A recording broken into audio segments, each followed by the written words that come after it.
Now you are saying that cow should be declared as the mother of the nation. Then tomorrow another religion will come and say, let us declare buffalo as the father of the nation. Sapriang ka video jo nuwi ukna samla ubana po Arunachal Pradesh. Hadin bulak keren ya ki baro ki bala jih po North East. Hadin juga jingwan juga tu ki beriu.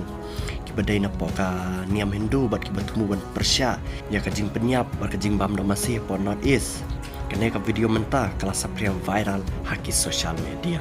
Hak bau ni ukna samla ulaang.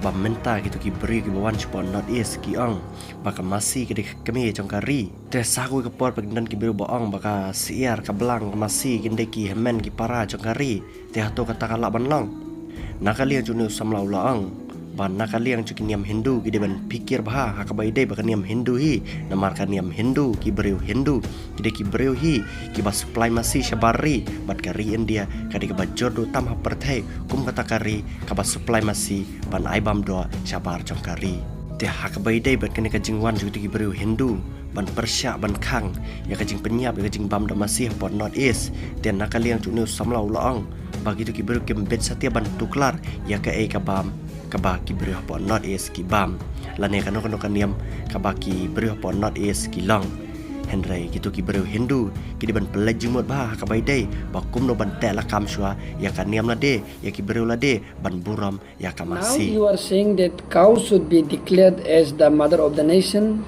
Then tomorrow another religion will come and say, let us declare buffalo as the father of the nation. Then another religion will come and say, let us declare that chicken as the sister of the nation. Then another one will come and say, let us declare goat as the brother of the nation. Then someone will come and say, let us declare monkey as the grandfather of the nation. So you see, so it is all illogical. And Mr. MP Subramaniam Swami, a BJP MP, former BJP MP Rajya Sabha, also clearly stated that we are allowed to eat certain breed of cows and so on.